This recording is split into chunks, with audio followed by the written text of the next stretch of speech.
Varesa, the Electro DPS for plunge users. We have Xianyun, who is another plunge unit who likes off-field support and turns normal people into plungers. Yes, that sounded weird, but we're going to keep it in. Today, we're going to talk about these banners. We're going to talk about these 4 stars, how stacked this 4-star group of characters are. And we'll talk about if maybe you should hold off and see what the 4 stars are for the next banner. Because we have Venti and Jalonen coming up next patch too. So, let's get right into it, Genshin crew. Thank you for clicking on the video. Varesa, like I said, a Night Soul Point user. She can launch herself into the air and start her plunge attacks. Now she has 2 different styles, one when a skill is active, one when it's not active. She goes from like a cute clumsy girl to like a luchador. Her style is pretty cool. She has some cool things she can do for exploration, jumping, and kind of looking like Sonic. And the scaling for her damage, she looks like she's going to be the top Electro DPS. Now, if you just got Chlorand, or if you have a stacked Kaching, I don't think you need to be super worried about those units being power crept. Varesa's playstyle is much different. You know, she's plunging. It's you know, she's not going to be as effective probably for those units when it comes to like aggravate teams and things like that. However, she hits hard, and if a new person wants a good Electro DPS with a flashy style, cool animations, I think you're going to really enjoy Varesa, and she looks like she has some cool play. You don't necessarily have to always use her full burst. You can use a 30 scale burst, and it still does a lot of damage, which is pretty cool. But don't get her just off the exploration. We're going to be moving out of Natlan eventually, and the exploration's not going to, it's not going to matter too much. Call me Xianyun. Xianyun is a buffer for plungers, a healer off field, and she enables you to have a lot of different team comps that turn non-plungers into plunge characters, like I said at the beginning. So what does that mean? That means when you use her skill or her burst, you can swap to another damage, you can swap to another character, and you'll be able to jump high, and then you'll be able to enact plunge damage. Now, there are some characters that are meant to be plunged. Let me pull up a team guide here. As you see, Zhao, of course, the small daddy himself.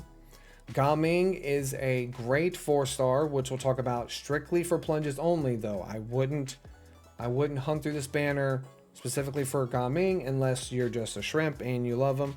So, Hu Tao is one of the better ones to use with Xianyun for plunge vaporized team, and Diluc has really high plunge multipliers. I don't know if they did that on purpose or not. So way back in the early days, people discovered Dragon Strike, which was enabling his plunge but not having any good character to activate plunge. You kind of had to like glitch the system a little bit. So Xianyun enables a lot of cool comps. She's a lot of fun. She makes exploration easier, and that burst is what heals. And then she also heals, so she heals on burst, and then she heals for 16 seconds after the burst. Now, her plunge attacks, they don't have any ICD. They don't have any internal cooldowns, which means that your reaction teams are going to be able to use the reactions a ton. And she's even used for aggravate teams as well. Just like I said, they're able to use the internal cooldown, use the no internal cooldown to their advantage. So if either of those plunge styles sound like a cool thing for you, the Night Soul points, if you have, you know, if you already have a stacked group of characters that use the Night Soul points, then she'll be able to fit right into that team, as well as some of the units that are on this banner here. Your Iansan and your Chevreuse can go on a team with Varesa, and they're going to do really well together. So that's pretty cool. We basically have like most of a team set up, and it's almost kind of meta. Just be careful, because we have Jalonen and Venti coming up next patch. Jalonen is a must-pull unit.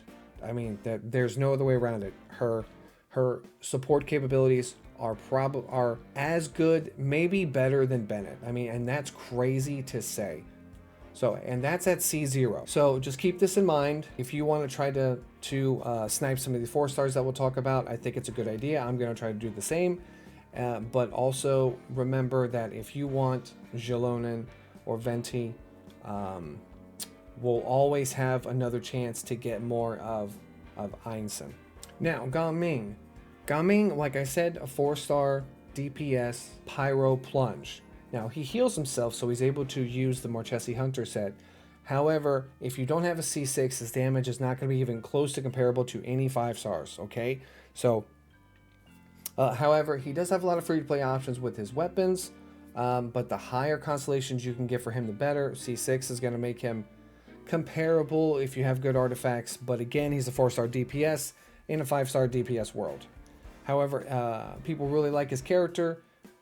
People like his plunge playstyle, and he can fit onto either of these teams if you want to do that with him. All right, so Iansan is the next Bennett. However, she uses Night Soul points in her kit. Okay, so just be aware of this.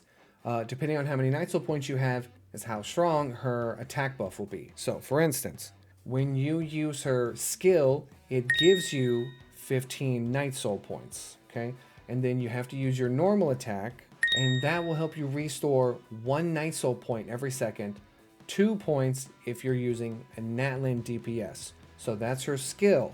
Her burst is where the buff comes from. She'll enter that kinetic energy field that you see on the screen here, and it tracks how much Night Soul points she has when you activated it, and it tracks your movement speed.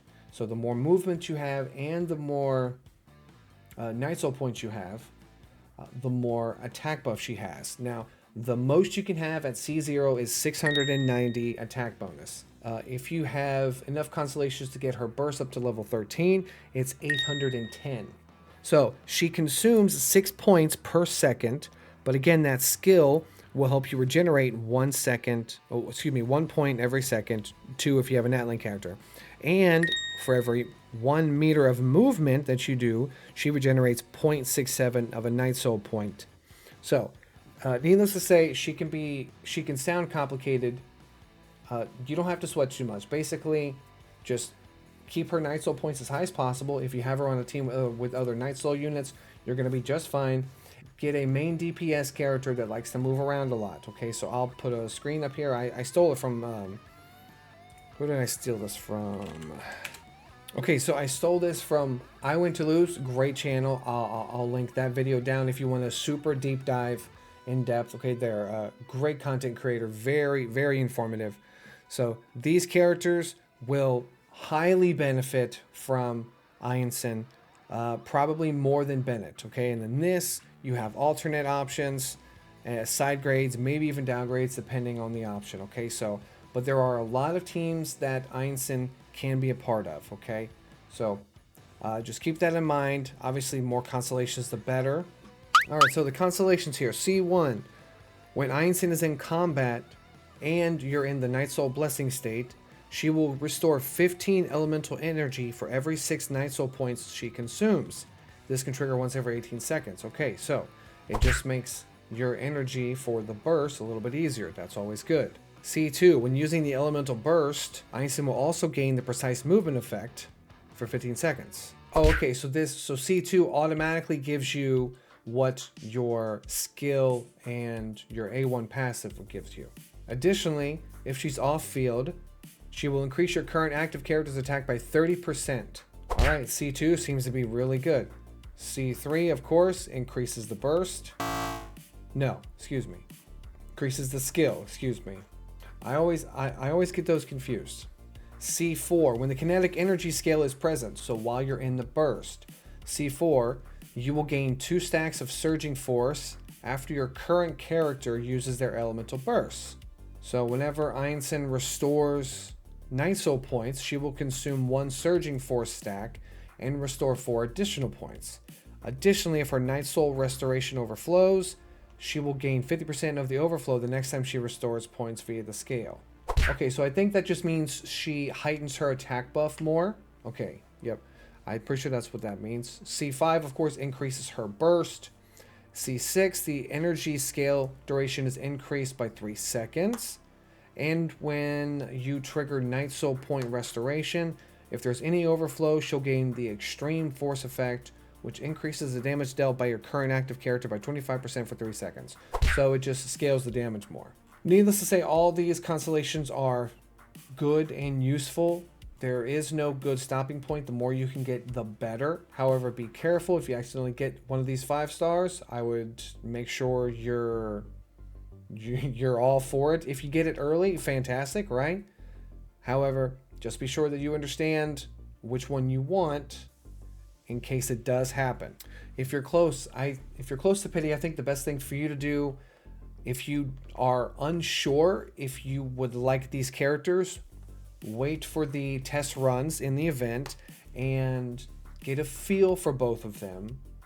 And then if you're still not sure, wait till the Venti and Jalonen banners are released, and you'll be able to really tell for sure if those 4 stars are what you want, or if you want to take a chance and try to get Iansan or Chevreuse constellations, which we'll talk about Chevreuse next. The only character I have out of this list, which is bonkers. Chevreuse, a fantastic 4-star. She single-handedly brought the overloaded mechanic back into the forefront and made it relevant again. Okay, her E, she quickly fires, dealing AoE damage. She will continuously restore HP to your active character. The amount is based off of her health. If you do the aiming mode, you will gain 1 overcharged ball every time a nearby character triggers an overloaded reaction. Now, she's a Uise or whatever the hell that is. That's hardly ever been relevant. So, but her E helps you scale overload damage and sets up healing. And her burst is this big explosive grenade, AoE pyro damage. Woo! Alrighty, this was my bad. I completely forgot to talk about the passives. The passives are what help make her such a good support for overload. So, Chevreuse's Ascension 1 passive says as long as her teams only consist of pyro and electro characters, hitting an opponent with overloaded will reduce their pyro and electro resistance by 40% for 6 seconds. Yes, this is so good. She eliminates the need for swirls. Yeah, it is pretty crazy that is good enough to not need the 4-piece VVs, man. Oh, my goodness gracious. And then the Ascension 4 passive. Chevreuse enhanced hold skill gives her electro and pyro teammates an attack buff. 1% for every 1,000 points of her HP, up to 40% attack. Now it buffs out to 40% This buff caps out at 40,000 HP and incentivizes everyone to lean into the HP rather than build for damage. So the burst, I mean, unless you want to, if you're a hardcore sweat, more power to you. But those are the 2 passives, and they are fantastic. Let's get back to it. And now most of the time, you don't even need to do her burst. Her burst is just if you want to set up and do some damage. So aesthetically, she's great. She's got a great kit. Stop right there. Stick the Favonius Lance on her. You're gonna have a lot of fun with her. Now, in terms of constellations for her, basically all of them are great. C6 is the big one. C6, after 12 seconds of the healing effect, you recover even more HP. And then after a party member is healed, they gain a 20% pyro damage bonus and electro damage bonus for 8 seconds.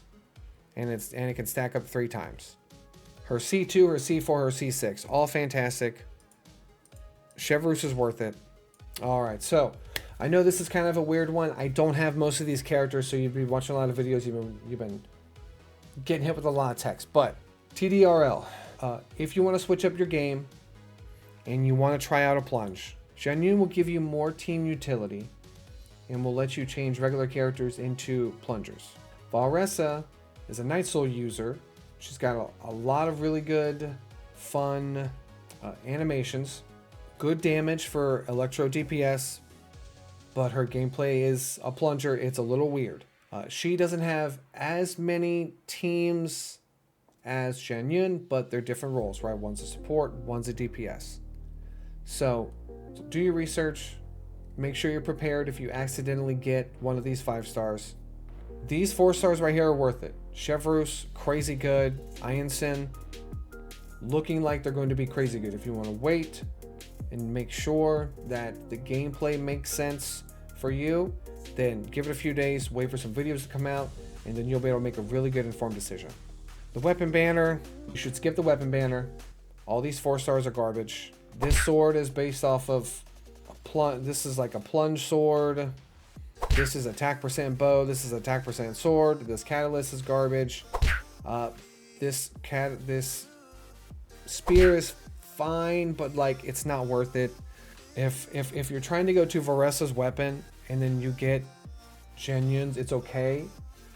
But if you're trying to get Xianyun's weapon and you get Varesa's, that's going to be poop for you.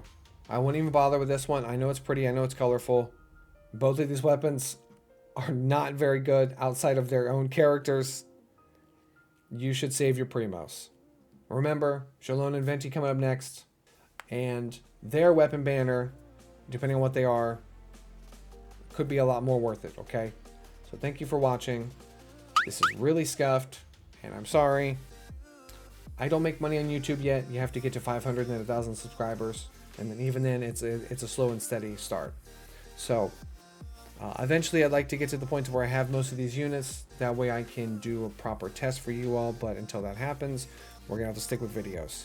So thank you for watching. And I'll see you guys in the next one. Good luck on your pulls.